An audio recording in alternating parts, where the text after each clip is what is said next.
మనం ఒకవేళ వెళ్ళినా తిరుమల లాగా ఉన్నాడు కదూ అంటాం, కానీ తిరుమల వెళ్ళి ఆయన ఎవరితో పోల్చవండి. పోలికుందా తిరుమల శ్రీనివాసుడికి? లేదు. అందువల్ల ప్రత్యక్ష ప్రవచనానికి అవకాశం ఉంటే మనకి దగ్గరలో ఉంది, లేదా ఎవరన్నా పెద్దల కన్నా చెబుతున్నారు, ఒకరోజన్నా వెళ్ళి 4 మంచి అమృత వాక్యాలు చెవిలో వేసుకుని వద్దాం. దీనికి మీరందరూ కూడా నడుం కట్టండి. భవిష్యత్తులో ఇక్కడ ఏ కార్యక్రమాలు జరిగినా నాకు ఒక్కడే ఆనందం ఏమిటంటే అన్నమాటను హనుమ పాటింపజేస్తున్నాడు. నాకు అదొక భయం కూడా ఉందండి. నా హాస్పిటల్లో ఉన్నప్పుడు ఆ భయాన్ని కూడా పొందా. మరి సుందరగానే చెబుతానని మాట ఇచ్చాను, ఇంకేం మాటలు ఎవరికి ఇవ్వలేదండి, ఎవరికి ఇవ్వాల. ఒక్క సత్యం గారికి ఆ రోజు మాట ఇచ్చాను, తప్పకుండా అన్నాను. దేవపురం శ్రీహరిరావు గారు కూడా దానికోసం ప్రయత్నించారు, అందరూ కూడా కష్టపడ్డారు. వరే ఇప్పుడు ఏమవుతుంది నా పరిస్థితి, చెప్పలేకపోతే ఏం చేయగలనండి. సరే ఎవరో ఒకళ్ళు చెబుతారు, చెప్పకుండా ఎందుకుంటారండి, భక్తులు కొదువా వస్తారు చెబుతారు. కానీ ఇచ్చిన మాట ఎవరైతే ఉన్నారో వాళ్ళు చెప్పారా అంటే చెప్పలేదు కదా. కానీ నా తండ్రి హనుమ నాకు ఆ శక్తినిచ్చి, ముందు మా అమ్మ ఇచ్చింది ఆండాళి తల్లి, తర్వాత అంతకుముందు కూర్మ పురాణాన్ని మనం పూర్తి చేసుకున్న తర్వాత ముందు ఆండాళి తల్లి శక్తినిచ్చి మాట్లాడిచ్చింది. తర్వాత అక్కడ కూడా ప్రవచనాలు చెప్పాను. మళ్ళీ ఇక్కడ కూడా కార్తీక పురాణాన్ని కొన్ని రోజులు చెప్పడం జరిగింది. మళ్ళీ ఇక్కడ సుందరకాండ అవిచ్ఛిన్నంగా చక్కగా చెప్పుకునే భాగ్యాన్ని ఎవరు కలిగించారు అంటే నా దృష్టిలో హనుమంతుడే కలిగించాడు. నాకు ఇంకో ఆనందం కూడా ఉందండి. మనం అనుకుంటాం ప్రవచనం పెట్టుకుంటే ఎవరన్నా వస్తారా, ఎట్లా వస్తారు అని. తప్పకుండా వస్తారండి. తెచ్చుకునేది మనం కాదు, మన గొప్పతనం చూసి వాళ్ళు రారండి. మనం అంత గొప్ప స్థాయికి వెళితే వస్తారండి. నాకంత స్థాయి కూడా వద్దనే కోరుకుంటున్నా పరమాత్మని.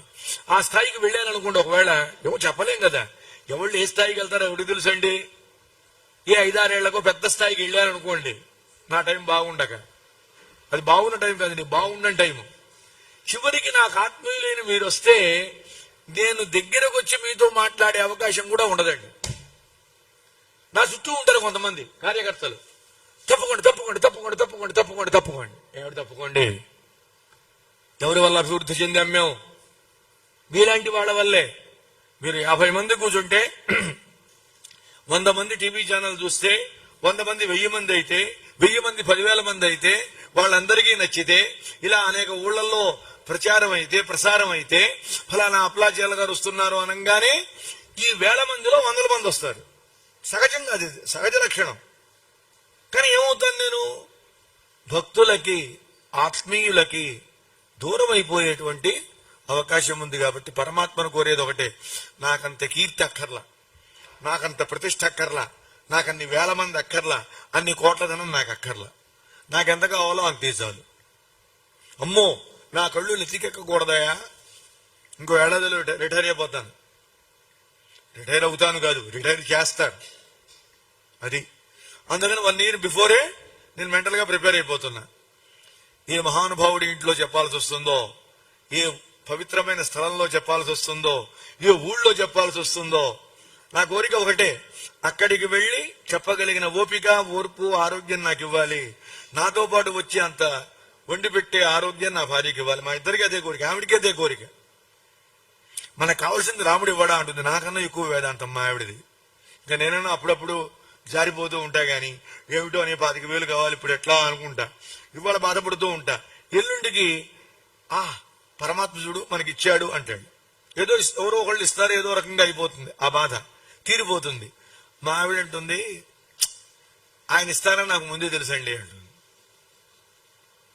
ఇన్ని వేదాంతాలు చెప్పే నేనేమో క్షణకాలం ఈ లౌకికమైనటువంటి బాధకు లోనవుతాను. ఆవిడ మాత్రం పరమాత్మను నమ్ముకున్నట్లాగే కూర్చుంటుంది.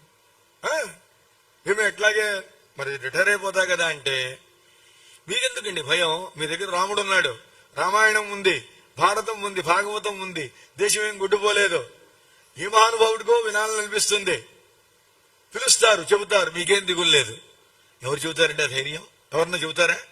అలా నా పక్కనే ఉండి ధైర్యం చెబుతూ పాపం రాలేక మా టీవీ 20 ఛానల్ చూస్తుందండి ఇంట్లో కూర్చొని. 10వ తారీఖు మాత్రం రావాల్సిందే అని పట్టుబట్టా. అదే తప్పకుండా వస్తాను, ఆటో ఎక్కి జాగ్రత్తగా దిగుతానన్నా. నువ్వు దిగాలే గాని అక్కడ 2-3 సిద్ధంగా ఉంటారు, జాగ్రత్తగా నిన్ను తీసుకెళ్లి కూర్చోబెట్టడానికి అని చెప్పా. నాకు ఆమె పక్కన ఉంటేనే నిండండి, లేకపోతే లేదండి.